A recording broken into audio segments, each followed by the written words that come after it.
But every day that goes by, I do wonder what's taking so long.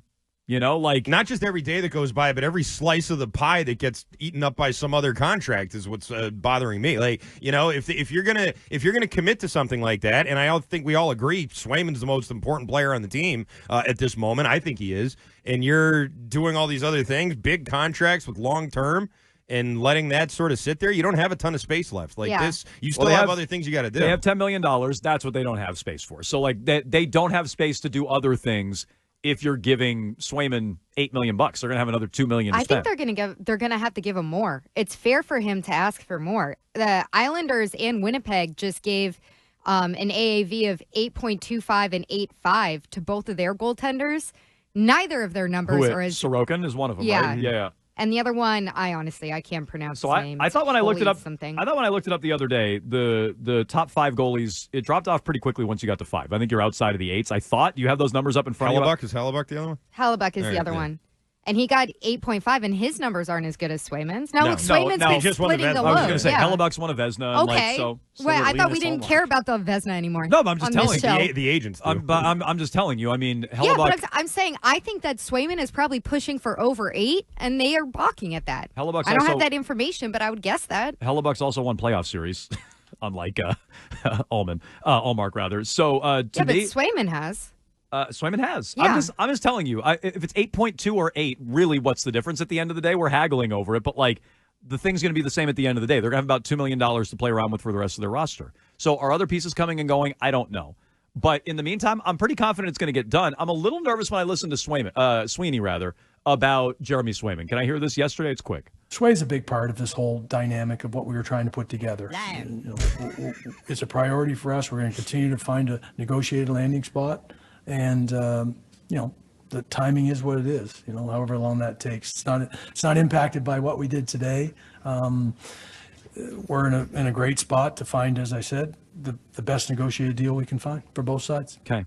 So, I don't think that's what you're into. I think what I'm worried about, Arkan, is if I wake up tomorrow and they've paid somebody $2 million, well, now, Jeremy, you want 8.2? We can't do it. Like right now today, they can give him 8.2. They give him 10 if they wanted to, based on where they're at in relation to the cap. If they have another signing or another $2 million signings, there's now going to be a ceiling there where it's like, hey, Jeremy, we want to do this, but we can't do it.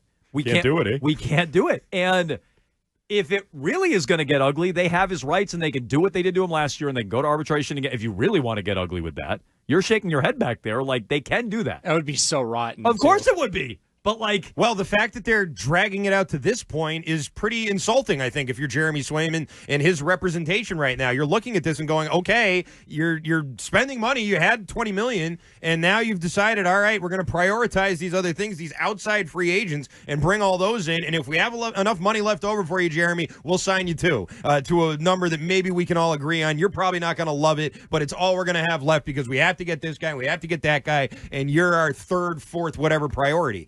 If I'm Jeremy Swayman, I'm saying, bleep you, guy. Like, I'm out of here. I'm not going to stick around for this. Why would you fire, his number one competition in Linus Ullmark into the sun? That too, and then proceed to not take care of this early. He's got a lot of leverage, I think. And so Swayman does, absolutely. Let's see if the Bruins start pushing back. By the way, on Hellebuck, he's won 2 Vezinas. He's also been to a Western Conference final. And he's a free agent. And he went to UMass or Lowell. was when he got his deal, right? And Ullmark's not. So let's see if the league pays Ullmark. I don't think the league likes Ullmark all that much. The league does like Hellebuck. And let's see how much the Bruins like Swayman. But if they want to, they can play hardball. They can say, yeah, you're a restricted free agent, tough.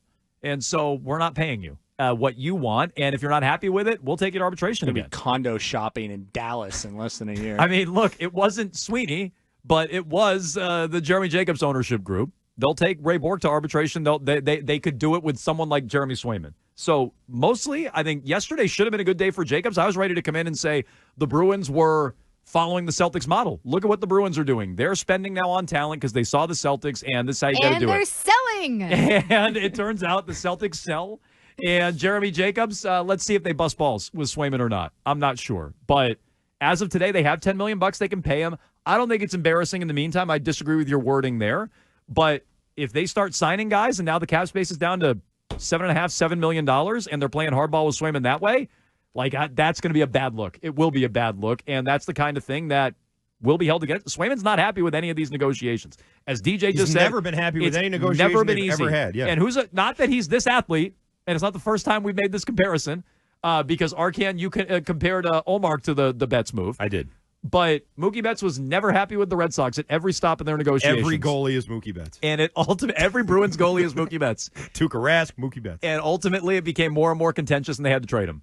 So, like, I hope we're not going down that path with Jeremy Swayman. They should pay him. They should get it done. Anton Hudobin? Whatever bum-ass $2 million player you want to pay for, wait and get Swayman done. And it should already be done. Byron Dafoe. 617-779-7937. Put in Swayman. You can jump in here.